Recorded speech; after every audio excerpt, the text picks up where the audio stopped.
पहले मैं भी यही करता था, मुझे अनुभव है। माइक सेट करते करते कवि बन गया। सोनल जी बड़ी चतुर हैं। मुझे आमंत्रण देने के चक्कर में 4 पंक्तियां अपनी भी चिपका गई। काफ़ी बात की इन्होंने कॉलेज के ज़माने में, ऐसा वैसा। जिस व्यक्ति से इन्होंने मोहब्बत की थी उसकी दशा क्या है वो मैं आपको बताता हूँ। कविताएं आपने बहुत सुन ली, अब थोड़ी सी हल्की फुल्की बात करके इस कार्यक्रम को अगले वर्ष के लिए पूर्णाहुति देंगे। आज सुबह मैं सोनल जी के घर पहुंचा तो बाहर दरवाज़ा बंद अंदर से, और अंदर से धमाधम आवाज़ आ रही। बच्चा बाहर बैठा हुआ इनका। मैंने बच्चे से पूछा, अरे अंदर आवाज़ क्यों आ रही है? घर में कोई है नहीं क्या, या चोर उचक के घुस गए हैं? बोले हैं। फिर मैंने कहा आवाज़ क्यों आ रही है इतनी धूम धड़ाके की? बोले मम्मी कपड़े धो रही है। तो मैंने कहा इसमें चिल्लाने की आवाज़ क्यों आ रही है? बोले कपड़ों में पिताजी भी हैं। ये वही कॉलेज वाले पिताजी। नरेंद्र पाल जी बैठे हैं, ये भी बड़ी बड़ी बातें कर रहे थे आपके सामने। कविताओं के लिए देश भर में घूमते रहते हैं, साल भर में 365 दिन में 366 दिन ये देश में घूमते हैं। और जहाँ भी कवि सम्मेलन में जाते हैं, अलग अलग स्थानों पे जाते हैं, जैसे ही घर आते हैं मोहल्ले के 8-10 बच्चों को इकट्ठा करते हैं और उनसे प्रश्नोत्तर करते हैं। लड़के इनसे परेशान। पिछले दिनों आगरा कवि सम्मेलन में गए थे। हालांकि हर कवि को जीवन में एक न एक दिन आगरा जाना ही पड़ता है। ये पहले चले गए तो आगरा गए, आगरा से लौट कर आए, मोहल्ले के बच्चों को इकट्ठा किया, अरे बताओ ताजमहल कहाँ है? बच्चे बेचारे छोटी उम्र के थे, उनकी अभी तक जानकारी में आया नहीं था ताजमहल जैसी कोई चीज। बच्चों ने कहा अंकल जी पता नहीं। मूर्खों, यहीं के यहीं पढ़े रहते हो, कभी देश विदेश घूमो तो पता चले कौन सी चीज कहाँ है। बच्चे बेचारे सहम के चुप हो जाते। फिर कभी एक दिन मुंबई कवि सम्मेलन में गए, वहाँ गेटवे ऑफ इंडिया देख के आए। लौट के फिर बच्चों को इकट्ठा किया, ये बताओ गेटवे ऑफ इंडिया कहाँ है? बच्चों का वही नादानी भरा जवाब, अंकल जी पता नहीं। इनका वही पुराना डायलॉग, यहीं के यहीं पढ़े रहते हो, कभी बाहर घूमो तो पता चले कि देश दुनिया में क्या चीजें हैं। कि एक दिन ये दिल्ली कवि सम्मेलन में गए, आते ही बच्चों को फिर वही प्रश्न, बताओ बच्चों लाल किला कहाँ है? बच्चों ने कहा अंकल जी पता नहीं। इनका वही डायलॉग, यहीं के यहीं पढ़े रहते हो, कभी देश दुनिया में घूमो तो पता चले कौन सी चीज कहाँ है। अब बच्चे इनसे परेशान हो गए थे। बच्चों ने पूछा कि अब की बार अंकल जी को निपटा देंगे। ये आए कहीं कवि सम्मेलन से घूम गांव के, फिर बच्चों को इकट्ठा किया। बच्चे कुछ पूछे उसके पहले बच्चों ने ये कुछ पूछे उसके पहले बच्चों ने प्रश्न पूछ लिया, अंकल जी रामलाल कौन है? इन्होंने कहा अरे पता नहीं। तो उनमें से एक चतुर बच्चा बोला, हमेशा बाहर ही घूमते रहते हो, कभी घर में रहो तो पता चले कि रामलाल कौन है।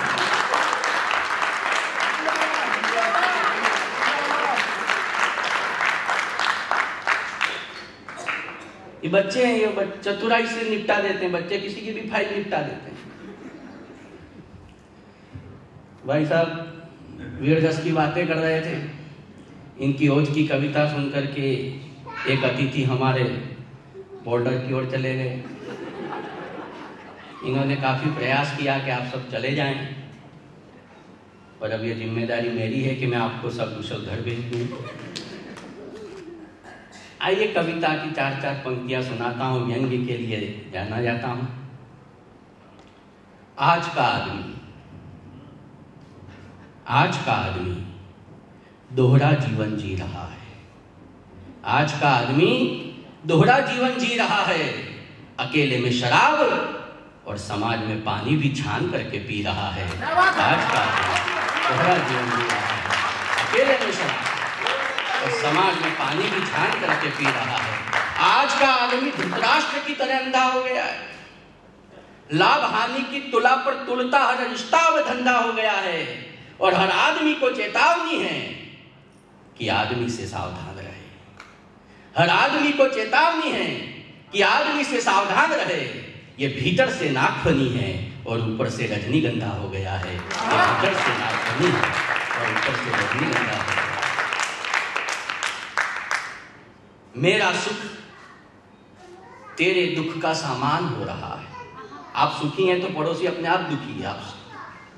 पड़ोसी के दुख का यही कारण है कि आप सुखी हैं। मेरा सुख तेरे दुख का सामान हो रहा है, जलन की आग में हृदय शमशान हो रहा है, और मैं चूड़ियों के व्यापार में कंगाल हो गया हूं।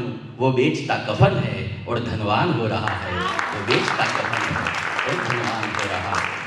तो बहुत अच्छा लगा आज आपके बीच में आकर के। अब इस कवि सम्मेलन को हम, आपकी आज्ञा हो तो यहीं पूर्ण करें, कर दें? नहीं, फिर अगले साल फिर बुलाना है। एक ही दिन में पूरा रस निचोड़ना चाहते हैं आप? हाँ, शुक्ला मैडम और दिलीप जी ने बहुत प्रयास किया इस कवि सम्मेलन के लिए। दिलीप जी कौन है? आप हैं दिलीप जी? अरे वाह, बहुत प्रयास किया आपने। वहाँ हमको अच्छी पकौड़ी खिलाई, तेल ज़्यादा था उसमें।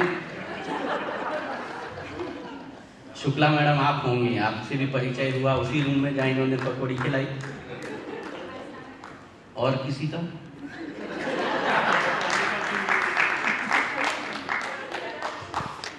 करना पड़ता है आभार। कभी कभी क्या होता है कि जिसका सम्मान करो वो तो खुश नहीं होता, पर जिसका रह जाए वो दुख देता। पूरे अगले साल तक वो सुनाएगा, यार दुबे जी ने ये सही नहीं किया। जिसका किया उसने कभी धन्यवाद नहीं दिया, पर जिसका चुक गए। तो ये मनुष्य की प्रवृत्तियां होती हैं। हाँ, अरे और फिर भी आप हिंदी को समझ भी रहे हैं और आनंद भी ले रहे हैं। आपके श्री चरणों में प्रणाम।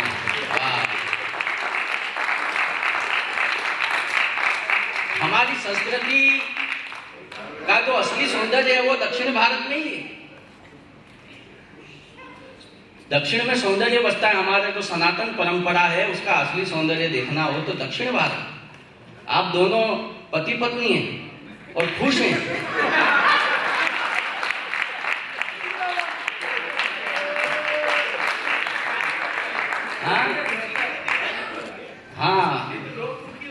हाँ, आप पति हैं और खुश हैं, वरना लोग तो पति बनने के बाद वनस्पति हो जाते हैं।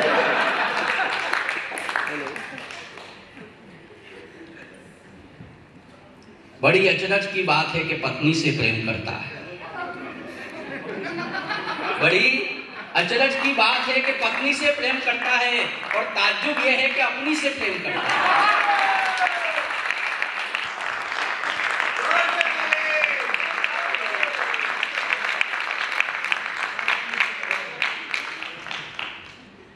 भले सर पे सफेदी आ गई है, लेकिन अंगारे के ऊपर राख देख के ये गलतफहमी नहीं पालनी चाहिए कि अंदर धधक खत्म हो गई है।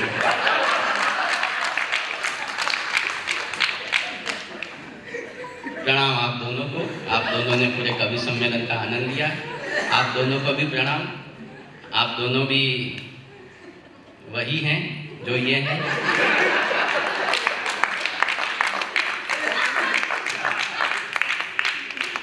और बैठे हैं आप पास में, तो ये अच्छी बात है, शुभ संकेत है। जो भी यहाँ, क्योंकि यहाँ सब क्वार्टर्स होंगे, आप सब फैमिली के सहित ही रहते होंगे, ऐसा मेरा मानना है। भाई साहब बता रहे थे कि गुजराती ताली बजाता है तो प्रधानमंत्री बन जाता है, पर उसमें एक शर्त ये भी है कि छोड़नी भी पड़ती है।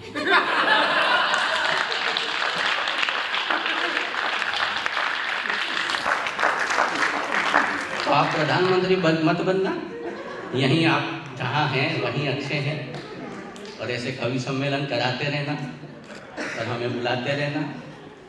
आइए अब कवि, क्योंकि वास्तव में समय की मर्यादाएं हैं, समय की अपनी सीमाएं हैं। कवि सम्मेलन को इन पंक्तियों के साथ पूर्ण करते हैं।